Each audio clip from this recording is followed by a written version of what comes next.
and welcome to Skits and Quibbles, where it's always open mic night. Our show is sponsored by Click Arts Foundation, which is a UK charity that gives grants of up to £2,000 to grassroots arts organisations that promote confidence, well-being and inclusivity through their work. On this show, we are delighted to offer an open mic opportunity to upcoming performers, but we are also blessed by having amazing, experienced professionals who share their experience and share their expertise and give their tips and tools for those wanting to make it in quite a difficult industry. I am Precocious Lotus, burlesque instructor, and before we meet our first guest, please join me on the main stage. Today's warm-up is going to involve a chair. Now, this is known as a chair trick. It doesn't look like a trick because it's not particularly difficult, but a chair trick in burlesque is anything where either one or both feet come off the ground. And in this particular case, one leg is going to be off the ground very specifically, and the other one is going to be on the chair. So there are 3 levels of this particular chair trick. 2 of them probably are the trick, and then one of them is a very easy option. But it's very simple. You are going to spin around the chair. So what you do is you have got your inside leg, close to the one closest to the chair, on the chair, and your inside arm, because that is going to steady you. And all you do is you pivot across the chair like so. Now, it's really important, if you're teaching this move, to tell people that it is the inside leg and the chair itself, and not to start pushing up on the chair because they're going to start trying to stand on it, and that's where accidents can happen. So please be careful if you're trying this at home. But for an easier option, again, inside arm, inside leg, knee on the chair, and same thing, you can travel round the chair. The easiest option of all, of course, if you want to keep both feet on the ground, is simply to spin in front of the chair. So you've got 3 levels depending on the ability of your class. So if you are warmed up, are you ready to meet my first guest? Now, it is absolutely wonderful to have Emma Kendrick of Laugh Out Loud Theatre with us. She is the creative and artistic director. She writes, she performs, and she cares so much about theatre and education and making theatre accessible to all. Let's see her in action. What we're going to do is we're all in a moment going to close our eyes. Then I'm going to move to a different location. And when you reach up, you're going to count to 3. And then everyone's going to let out a high-pitched squeak. And then you listen for the echoes to bounce back. All right. And then point to where you think I've moved to. All right. So everyone close their eyes now. Close right, no peeking. If you think you're going to peek, put your hand over your eyes. I'm going to move down. All right. So after 3, we're going to make that high-pitched sound. Then keep your eyes closed and point to where you think that is, all right? So after 3, that high-pitched sound. 1, 2, 3. Now point to where you think that is. And now open your eyes. Ah, some of you are pretty good at implementation already. Some of you might need a little bit more. Yeah, have managed to find the trick. That's pretty good. Oh dear. Yeah, I definitely need more practice. Emma, it's been great to watch you perform. Please tell us your reasons for setting up LOL Theatre, Laugh Out Loud Theatre, and about the Rita Show. Yes, exciting times. So we set up in August 2018. There you are. I have remembered the right day in the year, a month in the year. Basically, I realised there was a little bit of a gap, I'm going to say, in terms of theatre. So we have all these amazing theatres across Northamptonshire. We're actually very lucky. I've lived in lots of different places, and I have to say Northamptonshire for theatre, wow, you know, we have amazing theatres in the area. But I realise we also have a lot of rural spaces where they can't necessarily get to the theatres. Public transport's not very great around here either. Having lived in London, I can say that. And also just the price of theatre, the price is constantly going up because they're having to meet challenges of, you know, actually upkeep of that theatre building. And with the prices rising, as we all know, it's a real challenge for theatres actually. And then it becomes even further afield for people trying to access theatre. So I was like, we need to do something about this. And I thought, well, we can be the gap. We're not Amdram. There's a place for Amdram as well, and I love Amdram. I've seen some incredible Amdram, you know, shows, and I've gone, wow, you know, that's really impactful. But I wanted to kind of go out into the rural spaces and bring theatre to people and make it accessible and affordable.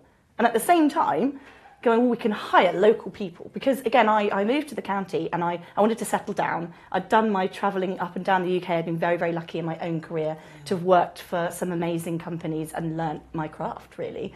Sort of learning on the job, which is an amazing thing to do. But I was like, I want to settle down. I'm getting to a point now where, you know, I've got a house now and, you know, I don't want to be going up and down the country or across the world. I want to be here. And I was looking for jobs and going, well, I can't really find anything. I've got to still travel to London or Manchester or Birmingham. And I'm like, I don't want to do that. I want to do it here. And there are some incredibly talented actors and theatre practitioners right here in the county. And we don't really get to know them because they're all going outside of the county for work as well. And I was going, well, hang on.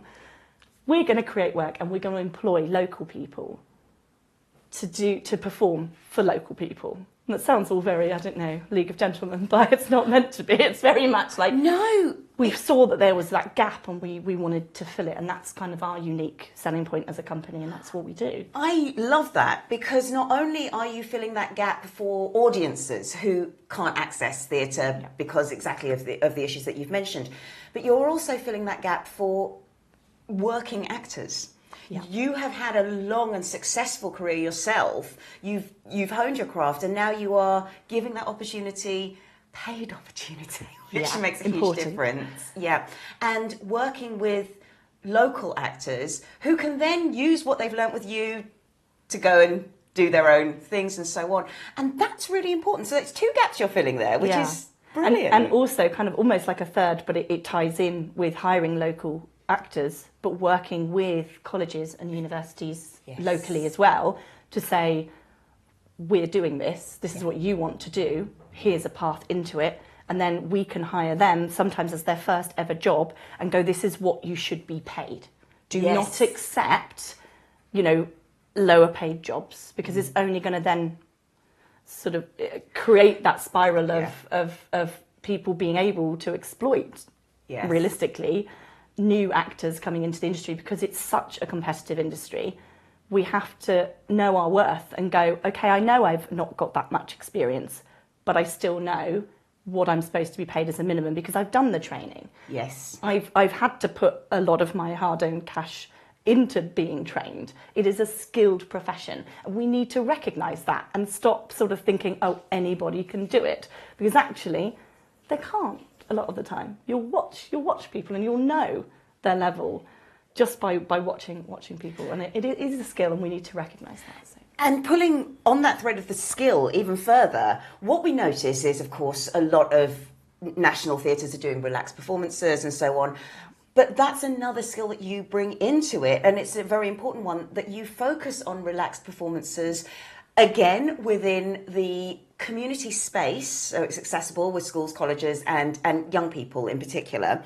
Can you tell me a little bit about, A, what a relaxed performance looks like for those who don't know, why they're so important, and also the additional skills you do need to be able to put one on so successfully? Sure, yeah. So a relaxed performance, as I see it, is basically sort of taking away some of the rules of theatre, or what we expect people to sort of look like or behave in a theatre space.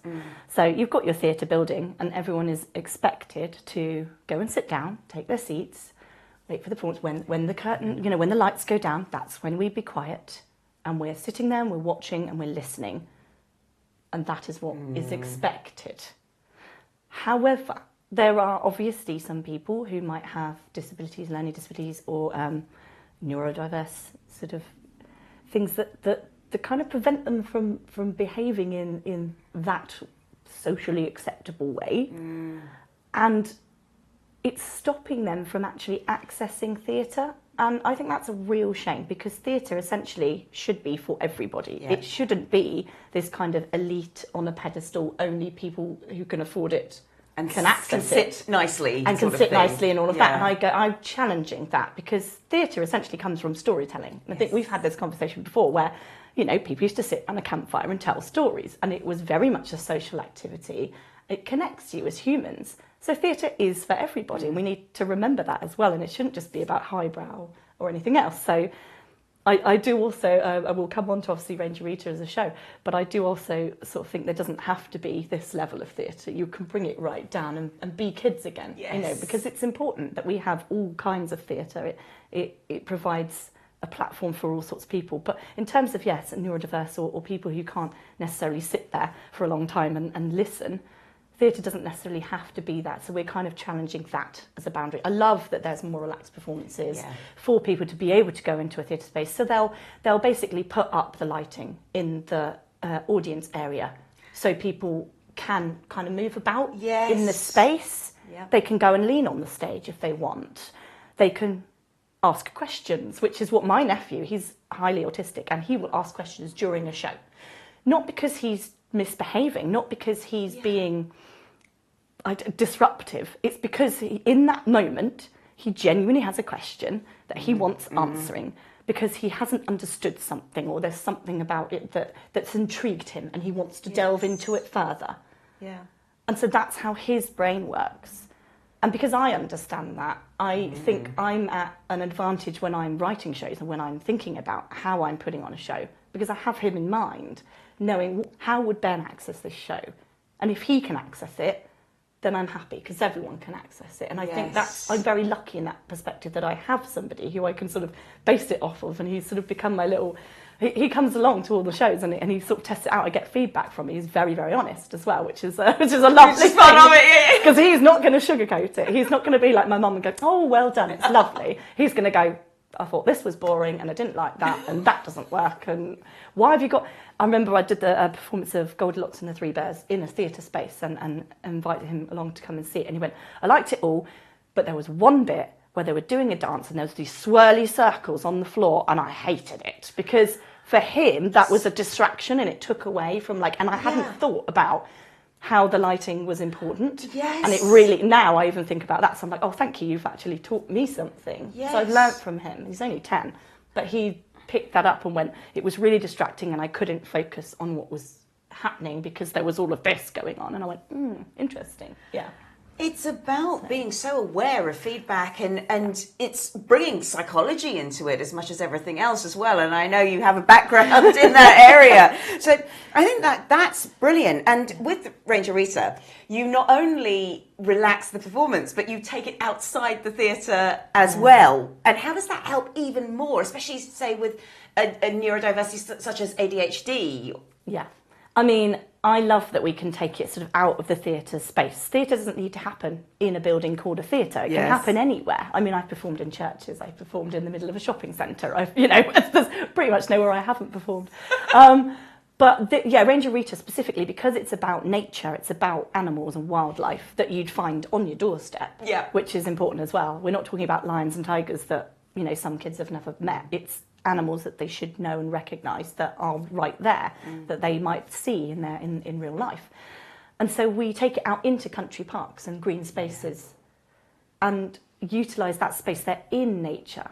So they're already got, that's your set. You don't need to create a massive set, pretend imaginary one, because you've got the real one right there. And I love that we're bringing these characters into an actual natural environment. And sometimes the show itself, because it's in that natural environment, we do get real animals coming. And we did one show at Daventry Country Park, and it was incredible because it was during migration season. We didn't kind of register that until this flock of Canada geese sort of came down and landed on the river that was just behind where we were performing, and all the kids were like this, because they were seeing it right there in progress. And perhaps if we hadn't been doing the show and they weren't in one place, they might have missed that and not seen it. And I think that's a lovely thing as well. We can almost incorporate the nature into the show. And luckily we had, as you said, cast members who were able to adapt what they were doing and take that moment and pause and watch the geese landing and make it part of the show. And not go, we have to get on with the script, or anything like that. They weren't sort of stuck in that rigidity of, we have to follow the script and say every line precisely as it is. They've gone, oh, this has happened. Okay, we'll now incorporate this. Does anyone know what this animal is? Lovely. It's a goose. It's a Canada goose, and they've travelled from all the way over in Canada. Gosh, imagine their wings will be really tired or what have you. And they just sort of made a little thing, and then they moved on.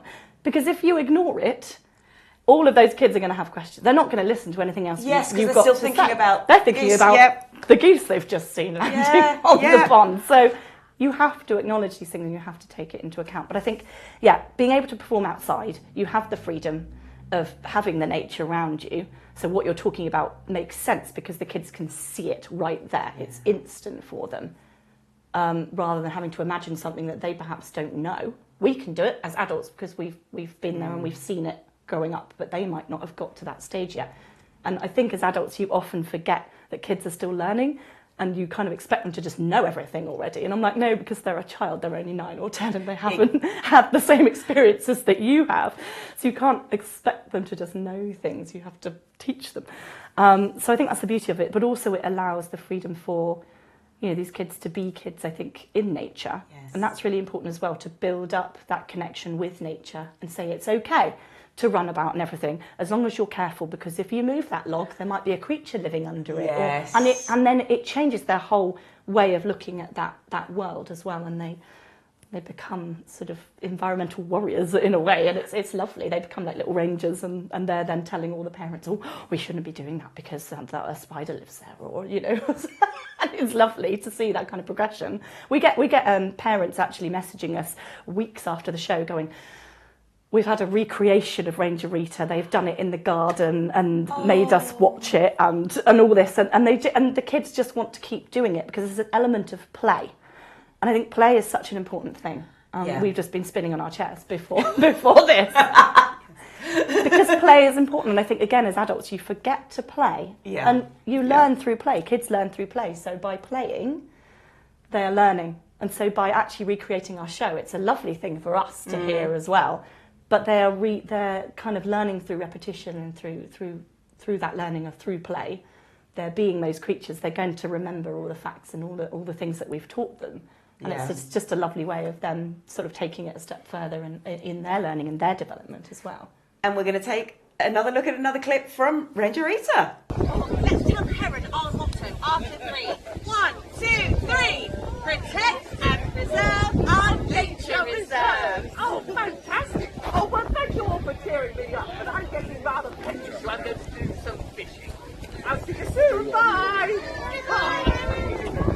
Wow, he was so much fun, wasn't he? That's 4 animals he's seen so far. Do you think we'll see anybody else? All right, keep looking. Who can you see?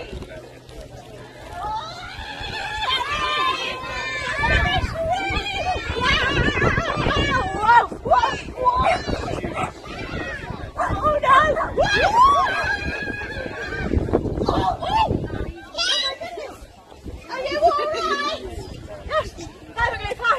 Oh, Lily! You're very kind. Yes, my eyesight isn't very good, you see. Yes, I do see. I'm over here.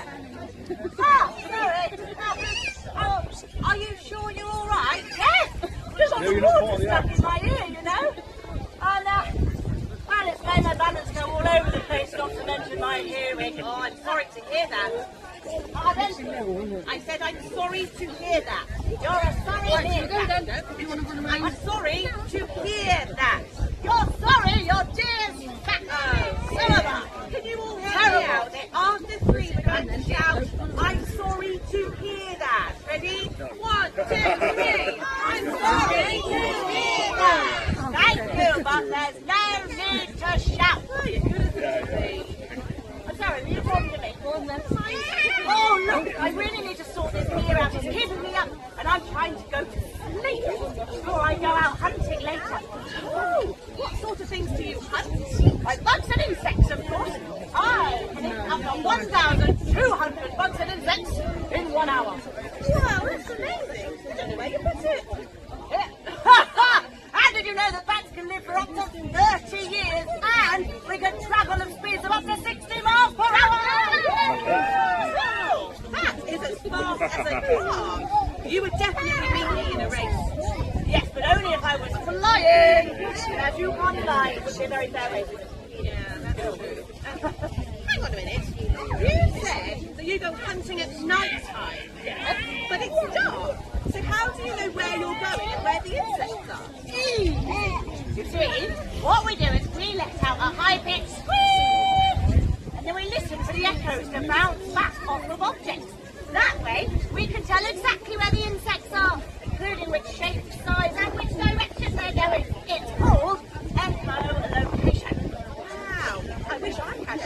location, I'm always bumping into things. Well, it just takes practice. Would you like to have a go? Oh, I'd love to. Would you like to have a go?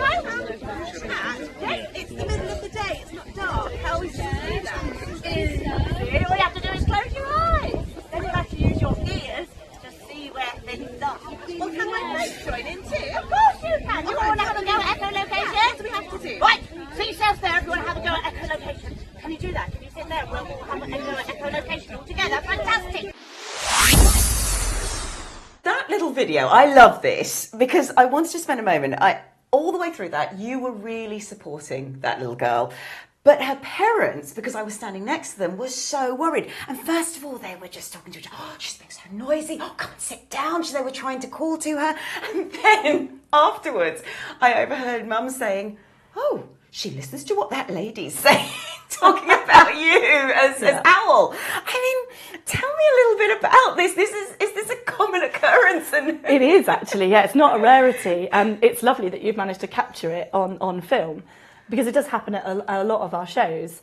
The adults sort of come with this preconceived idea of what behaviour should look like, because we're all taught that, you know, especially in school and things where, you know, you're told you have to sit down and be quiet and listen and all the rest of it, which is fine, and there's a place and a time for that.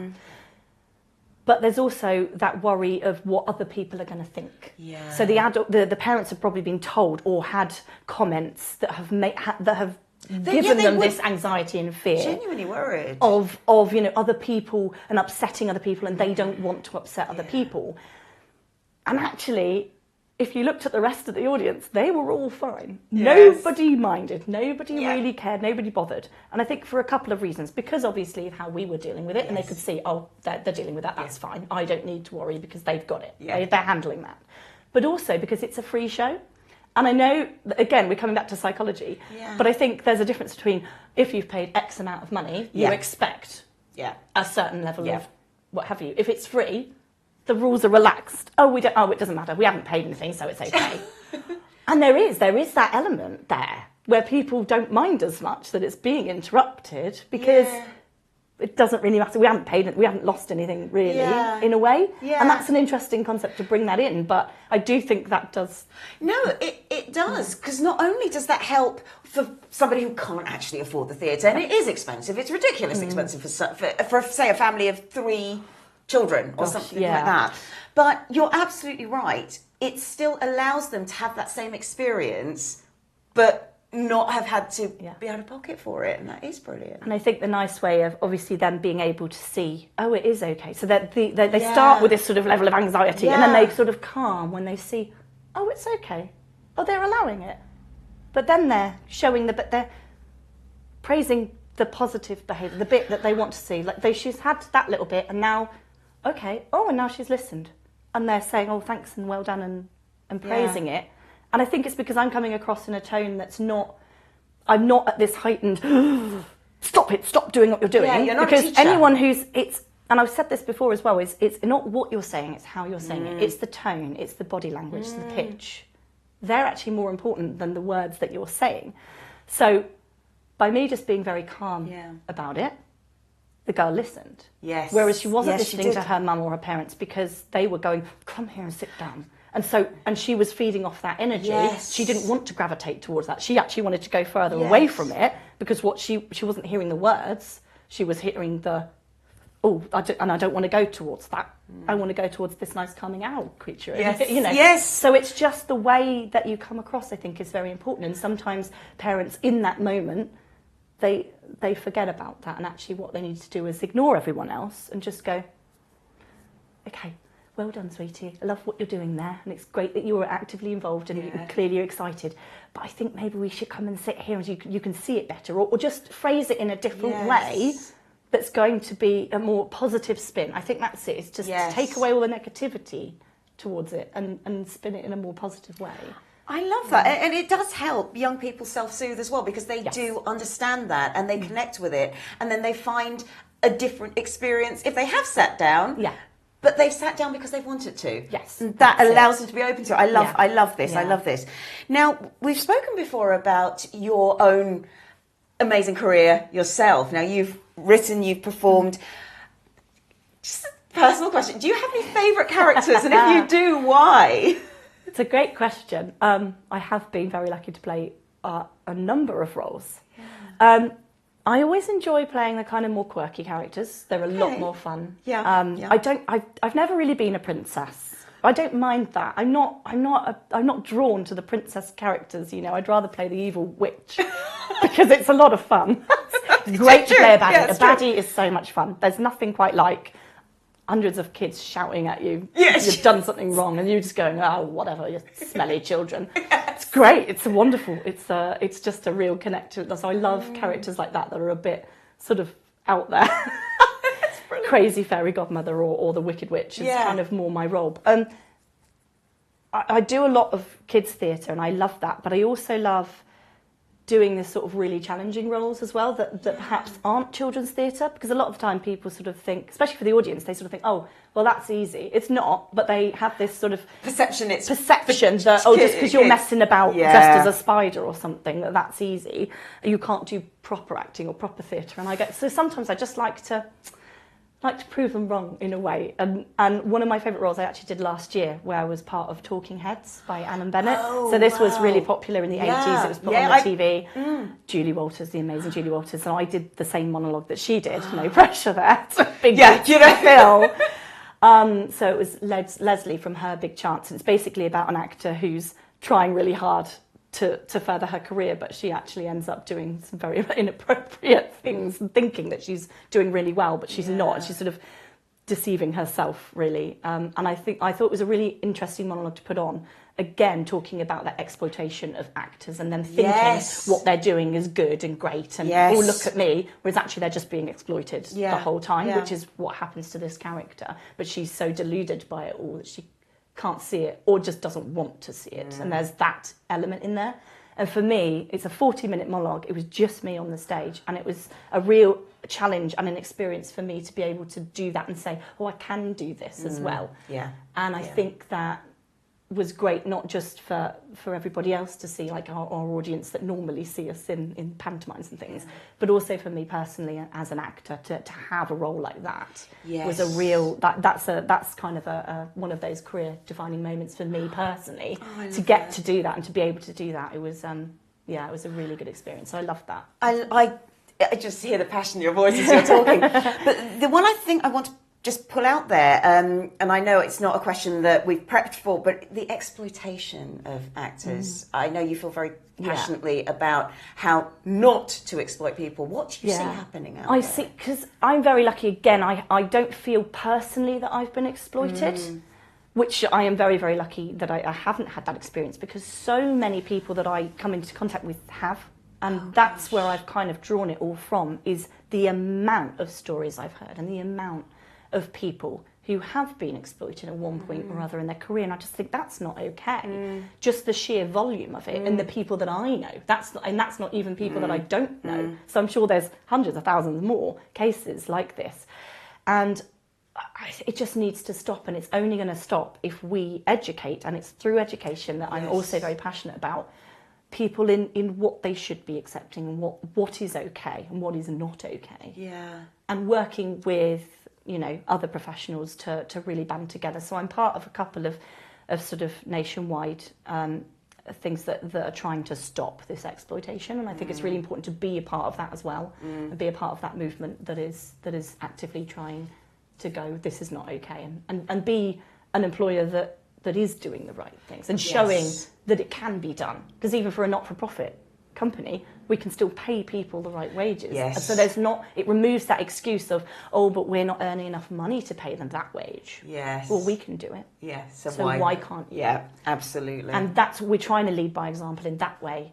And be very open and very honest and within what we're doing, and saying, well, no, if you can't afford to do it, then you shouldn't be doing it.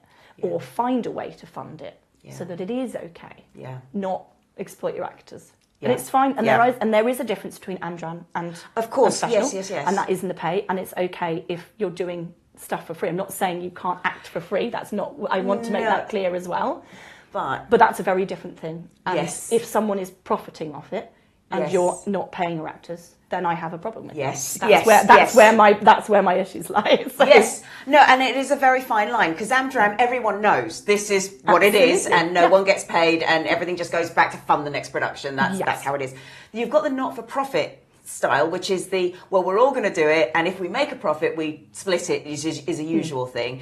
But I fully agree. If somebody has made a profit somewhere, it is absolutely wrong to be asking professionals to give up their time for free. No, I think that's brilliant. We're actually now going to head across to an interview with your team, who do talk about being jobbing actors, but also about how schools have not done a great job in terms of encouraging that as a career.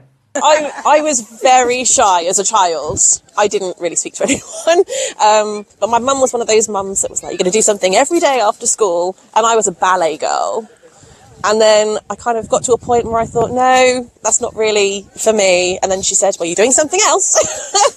So she found me a local theatre group, and I didn't have any speaking parts or anything up until like just before I left. And then I thought, oh, I can do this. And then it got to university level, and I did apply to do geography at university because I thought I need to do something clever. And then it turned out I was really bad at geography. And I thought, oh gosh, what else do? I don't know what I'm good at. And then I thought, hang on, I've been performing my entire life. Why not? Well, I distinctly remember picking my GCSE options and walking around the school where each subject had their little stand-up and what GCSE is going to offer, what A-level will offer after that.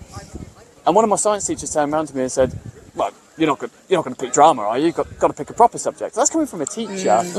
And you kind of think, you have that in the back of your mind, like, is it a proper subject? And I'm glad I ignored him, because I had the best time doing drama, GCSE, A-level, and then studying acting at university. And if I did listen to him, I'd probably be stuck in an office somewhere, which I don't want. It's not for me. Yeah. I think that's it. Like, you have to almost recognise your inner voice and what it's telling you. Like I myself, drama wasn't an option at my school that I went to, so I couldn't study it. I actually, for the first time, studied drama when I went to uni, because I went to do an English degree, and unfortunately I didn't get the grades that I needed to get into my university choices, so I had to go through clearing, and the degree that they had was drama within the School of English. So this is how I got into it. Look at me now, do you know what I mean? Like, who knew that was my path? I was all headed off to go into tourism with languages and all that. Turned out I wasn't particularly great at languages, so again, similar story to you, in terms of, we're sort of fed, you must do this, or you must, like, these are the proper options for you. But actually, it might not be. That's not necessarily, like, why can't we see everything as equal? Hi, I'm Amy Joy, and I'm the host of Get Your Together Live with Amy Joy. And you can catch me every Thursday at 4 p.m. Pacific on the amazing Trajectory channel right here on E360 TV. What do you want to say to people who are just trying to defund and cut the money to the arts? Yeah, it's a big, I mean, we could do a whole series on this, really, couldn't we? It's a huge thing. I feel like a bit like scientists with the environment. We've been banging on about this for years and nobody's listening. It's kind of the same scenario for the arts. I've been very lucky that I've seen the benefits of the art, you know, with my own eyes. And I think it's a struggle for people who don't see that to really see the benefits of the art, if that makes sense. So, you know, people that happen to be in jobs where they don't think they're seeing any of the arts, well, actually I can break that down and go, you know, I've not just worked in theatre, I've worked in the care industry, for example. And as part of that, looking after people with acquired brain injuries, so, you know, they have to get back into society. How else do you do that but through role play? Yeah, of course. That is a form of theatre. Yes, that is the arts. And right movement there as well. We're not in a theatre. We're not Yeah. doing entertainment for public. We're talking about people's lives that are being affected, and how do we get them back into society? Through the arts. That's one example that I can give you out of hundreds of thousands, you know, not to mention the fact that you can have drama therapy, music therapy, and all of that side of things is a physical way back in, movement. You know, the arts can help with all kinds of transferable skills. The obvious ones being public speaking, which you need in pretty much any job that you're doing. it will reduce any anxiety and stress because you know what you're doing. You're confident and comfortable in presenting.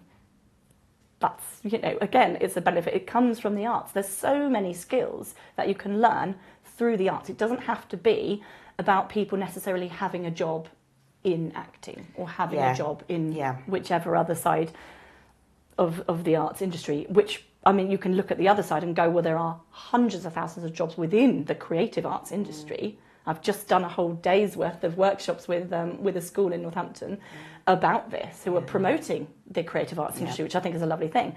And I put on the board like a big mind map of all the jobs surrounding creative arts, and all the kids' eyes just went, I had no idea that this was possible because it's not promoted. And half the names on there, they were like, what is that? And they were really inquisitive because they wanted to know. What's that? What does that person do? Who is that? And the industry as a whole is massive in terms of the amount of money that it brings into the country. If you're trying to say what's important, if money is your, you know, defining factor, then just look at the figures that it brings in, because I'm going to tell you, it's a lot more than you realise that it is. And by defunding the arts and stopping that happening, you're actually, you know, slashing a bit out of the economy there, which, do you really want to do that? No, absolutely. It's silly if you ask me. I mean, the arts have so many benefits. As I could get on a soapbox and talk about it all day, about the amount of benefits that there are. And I just think it's because people don't realise all of the tangents and all of the strings, because we don't talk about it enough. We're very, very good at saying we need maths and English. We do need maths and English. Of course, but we also need everything else. It's like a balanced diet. You know, it's all very well, you're having your protein, but if you don't have everything else, you're not going to be able to function as a human being. And it's the same with all of the subjects. I do genuinely believe there's merit in all of them. And by just putting one above another and saying this is more important than that, is it though? You know, I would question that. Why are we telling children that those are the most important subjects? They are important, but so are all of these. Yeah, absolutely. No, I fully agree with you. And with the arts also, I guess, comes writing, creative expression, and so on. Absolutely. And with regards to that, there's a lot of people who want to write and want to write plays and I think that's absolutely brilliant. I know my own personal problem is I've got great ideas, can't write dialogue. At all. It just becomes you're not alone. There are. It's actually quite a common. I don't want to call it a problem because that makes it sound like a negative thing, but it is a common sort of theme that people really struggle with dialogue. Why is that? Because we speak all the time. Yes, absolutely. I think it comes down to kind of like trying to write in your voice, whereas actually you need to write in characters' voices. Yes, I love it. And I've said this before, I've proofread some other people's scripts, and so I've kind of given feedback on it, and that's one of the most common things that people do is they write in their own voice, so every character just sounds the same. Yes. And you don't want that, because that's not what happens in life. Like you say, we talk and we're very different people. Yes. So even though we understand each other, we're speaking the same language, we will be using different words, we have different vocab from what we've learnt. So you need to start thinking of the characters' voices rather than your own voices that you're projecting through. And you can only do that once you have, so I always start with who are these characters and make them 3D. You know, even down to their favourite colour is purple or something like that, opposed to their favourite colour is green. Because, you know, colours and auras, and they all have meaning. Everything in life has a meaning, and it's then you've got those characters, and you kind of, their voice comes through that. And I often use people that I know as inspiration for my characters, and I go, oh, they're a bit like that, so I'll put a bit of that in. And so I'm using their voice, not my voice. And that way you'll find you have sort of more fully rounded characters, and the dialogue sort of comes a bit easier than when you're basing it off of, always base things off of personal experience as well, because you can't write what you don't know. But no, you're absolutely right, and that's another benefit of theatre there, just right there, is being able to see other people's perspectives. Being able to put yourself in somebody else's shoes, which we always talk about, but you're actually doing it when you write your characters. Yeah, I think I'm very lucky as well, because obviously being in creative arts and you meet a lot of people, I'm also in sort of various business networking, so I come across people all the time, always people, audience members. I draw inspiration from so many places. I'm also very lucky to have lived in lots of different places, not just in the UK, but throughout the world. And I think that probably helps me as well with being able to channel different people and personalities, and Yes. just from drawing on all of that, I'm not just from one place, so I only know that part of the world. I think because my experiences are so broad, Yeah. I'm able to put all of that experience into my writing, and I think that makes it more believable because I am actually using authentic characters. Yes. And it's really interesting because you're not the first experienced industry professional who said that about being able to draw from different cultures and being immersed in them. That's really made a difference. I mean, with all the work that you do, how do you look after your own well-being? Because I know creativity is part of well-being, but there can be times where you may need to switch off. Absolutely. I think it's really important because I don't just have like a 9 to 5 job where it's a lot easier with that kind of structure where you go and then I have my weekend and I'm off. Whereas I might be working at the weekends because that's when my shows are. So when do I can't work 7 days a week, 365 days a year because I would burn out, and that's a really important thing. So yeah, it's very, very important. And I think a lot of people in creative industries kind of forget about that because it's a fun job as well. And actually it's still a job at the end of the day, and you do need that time away from it. So I'm very good actually now. I don't think I used to be, but I've recognised it now and gone, I do need time to do other things. So I have other passions, like, you know, I like to be in the garden, I like to go and eat food. I love a food fair. I'm there. There's cheese somewhere. Yes, me too. Me too. I will be at that cheese stall for hours just trying every bit of cheese, and that's me. So you have to have other things as well. I love theatre. Theatre is an absolute passion of mine, but I also love singing. I'll go to an open mic and I'll do some singing, or I'll do other things. And I think it is really important to find that time or create that time and go, I'm not going to look at my emails, for example, because that's an important thing. I love what you've got on your email tag, actually. I read it today saying, you know, please only, these are my office hours, but please only reply in your office hours. And I was like, that's a really important thing because you're so tempted, aren't you?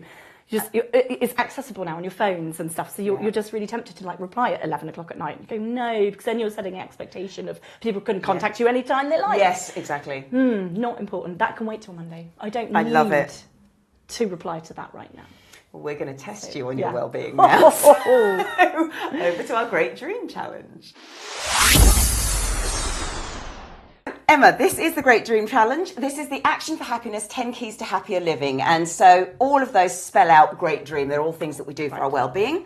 We have challenged a lot of our guest stars to this challenge. And in 1 minute, we are timing you, you need to tell me what you do for all of those keys. Are you ready? We'll see what happens. See what happens. Giving.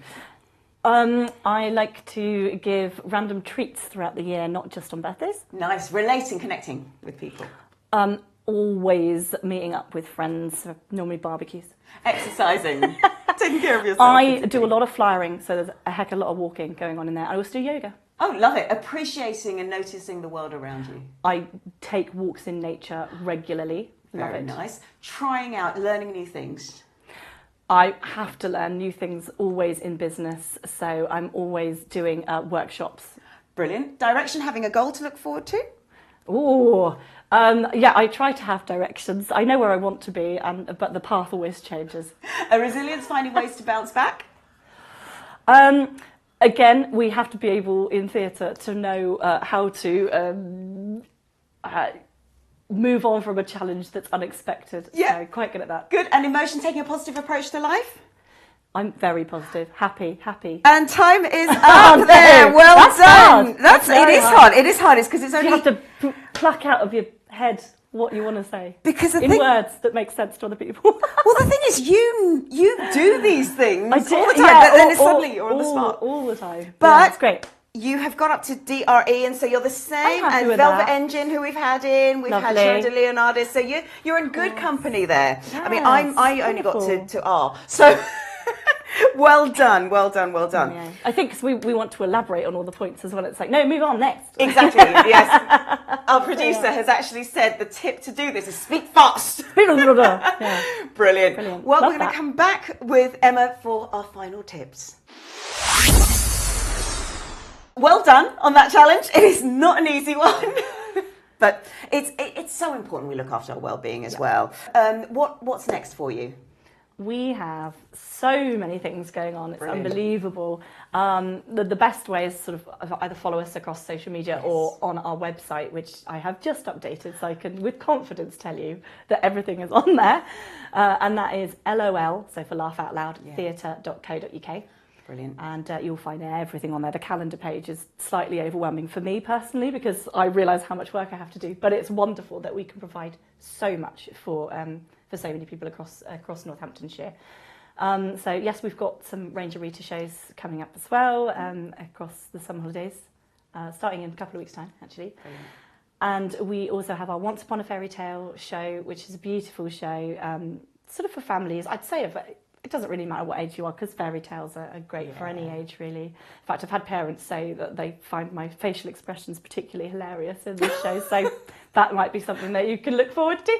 But we're going to Bed Fringe, which I know is coming up at the end of July, so we've got 4 shows at Bed Fringe this year, so we're very excited about that. And also going to Rugby for their Fringe at the end of the same week, so it's a busy week for that show. And then we've got our summer drama camp, which is for 10 to 16-year-olds, and we have them for a week, and it's amazing to see all these young people come out of their shells and build confidence and make new friends through social interaction. Is very important, as well as express their creative ideas as well. We really do draw from them. They kind of produce a show at the end of it, and this year we're doing Alice in Wonderland, which is going to be great. So that's at Stanwick Lakes. So we can't wait for that as well. It's on the 3rd of August. So if you want to come and see the public showings of Alice in Wonderland, that would be amazing. Amazing. So yeah, that's all coming up. And then obviously we've got Panto at the end of the year. So it's our biggest tour yet. We have 42 shows this year on our tour. And at the moment, as it stands, I have booked in 37 shows on that schedule. So it's looking like it's going to be fully booked out. So that is really brilliant. Cool. And so your website once more? Yeah, loltheatre.co.uk. Fantastic. And our play-out video is the end of the Ranger Rita show. So spoiler alert, but it is a wonderful, wonderful reminder of how to look after our environment. We have met some amazing creatures today. Hands up if you can remember the name of one of the animals we've met today. Who did we see? A spider, very good. Who else? An otter, very good. Bat. Who else? It wasn't a parrot. It begins with a huh. Who ate the fish? Heron. And who was right at the very beginning? Oh, well done. That's right. Now they are all very different animals, but they all need our help. So we must make sure that we help look after their habitat so they can live a long and happy life. Thank you so much for joining me on our adventure today. I